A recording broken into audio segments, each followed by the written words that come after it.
The F-35 fighter jet. It's a marvel of modern engineering, a symbol of technological prowess, and a testament to the capabilities of human innovation. Designed to be the most advanced fighter jet in the world, it promises unparalleled performance in the skies. It's supposed to be the most advanced fighter jet in the world. With its stealth capabilities, advanced avionics, and multi-role versatility, the F-35 is meant to dominate air combat, reconnaissance, and ground attack missions. Pilots who have flown it often describe the experience as nothing short of extraordinary, but there's a catch. It's also supposed to be really expensive. The development and procurement of the F-35 have been marred by budget overruns and financial controversies. The initial estimates have ballooned over the years, making it one of the costliest defense projects in history. We're talking $2 trillion expensive. Yes, you heard that right. The total life cycle cost of the F-35 program is projected to exceed $2 trillion. This staggering figure includes research and development, production, and long-term maintenance and support. That's more than the GDP of most countries. To put it into perspective, only a handful of nations have a GDP that surpasses this amount.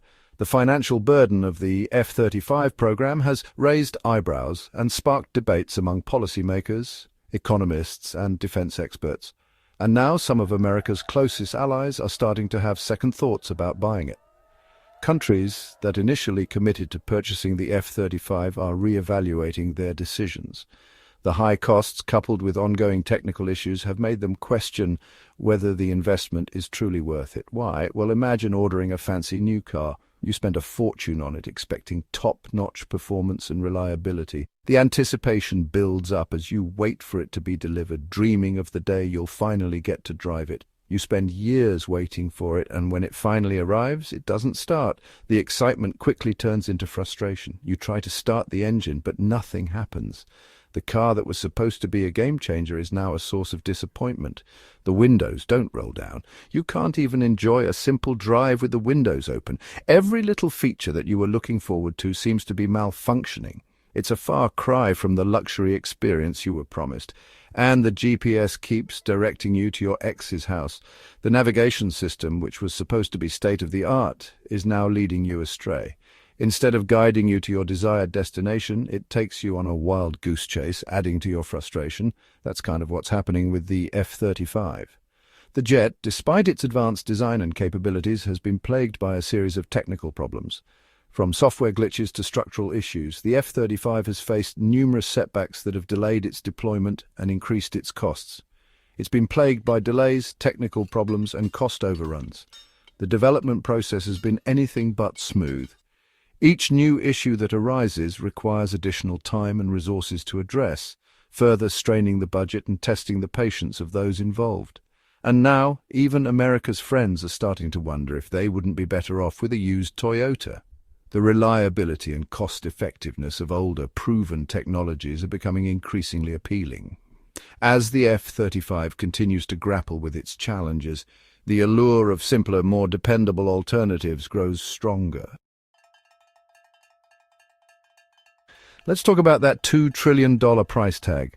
The F-35 program is one of the most expensive military projects in history. But what does that staggering amount actually cover? It's not just the cost of the planes themselves, which are already incredibly expensive. The $2 trillion also includes the development of the aircraft, the maintenance required to keep them operational, and the upgrades needed to ensure they remain at the cutting edge of military technology.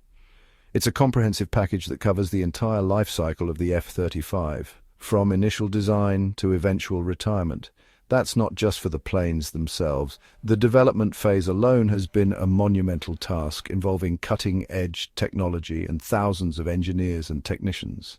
The assembly lines are a marvel of modern engineering, with each jet requiring countless hours of meticulous work. The facilities where these jets are built are state-of-the-art, designed to handle the complexities of manufacturing such advanced aircraft. That's for development, maintenance, upgrades, the whole shebang. Maintenance is another significant cost factor. These jets are incredibly complex machines that require constant attention to stay operational. Mechanics and technicians work around the clock to ensure that every component is functioning perfectly. The software systems alone are a massive undertaking, requiring regular updates and simulations to keep the jets combat ready. To put that in perspective, you could buy every single person on Earth a large pizza and still have enough money left over for a decent bottle of hot sauce. It's a mind-boggling amount of money, and it's hard to grasp just how much $2 trillion really is. Imagine being able to provide a meal for every person on the planet and still having funds left over. It's a humorous comparison, but it drives home the point of just how expensive this program is. And what are we getting for all that money? The F-35 is touted as the pinnacle of modern military aviation, a jet that can perform a variety of roles and adapt to different combat scenarios. It's a versatile aircraft designed to replace multiple older models and streamline military operations. But with such a high price tag, the expectations are equally high. A jet that, according to some reports, can't even fly in the rain. This has been one of the most controversial aspects of the F-35 program. Despite its advanced technology and capabilities, there have been numerous reports of issues with the jet's performance in adverse weather conditions. Critics argue that for such an expensive aircraft, it should be able to handle all types of weather without any problems. A jet that's so complex it needs constant software updates.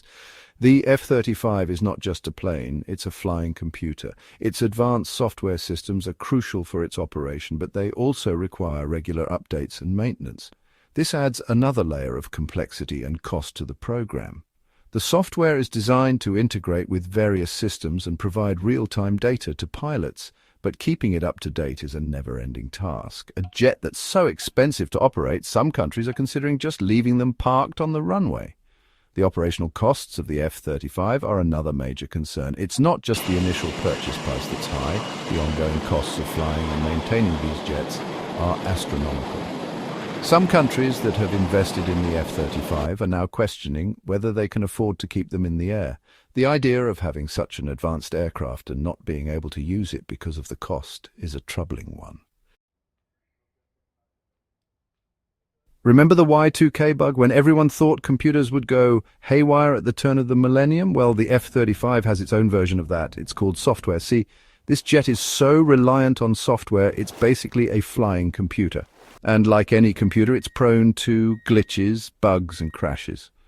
There have been reports of the F-35 software causing everything from engine problems to targeting errors. It's gotten so bad that some pilots have joked that they spend more time rebooting their jets than they do flying them. So why are America's allies buying this thing? Well, for starters, it's the only game in town. If you're a country that wants to buy the latest and greatest American military hardware, the F-35 is pretty much your only option. Plus, there's a lot of pressure from the US to buy American. It's like when you go to a friend's house for dinner and they make you try their aunt's casserole even though you know it's going to be terrible.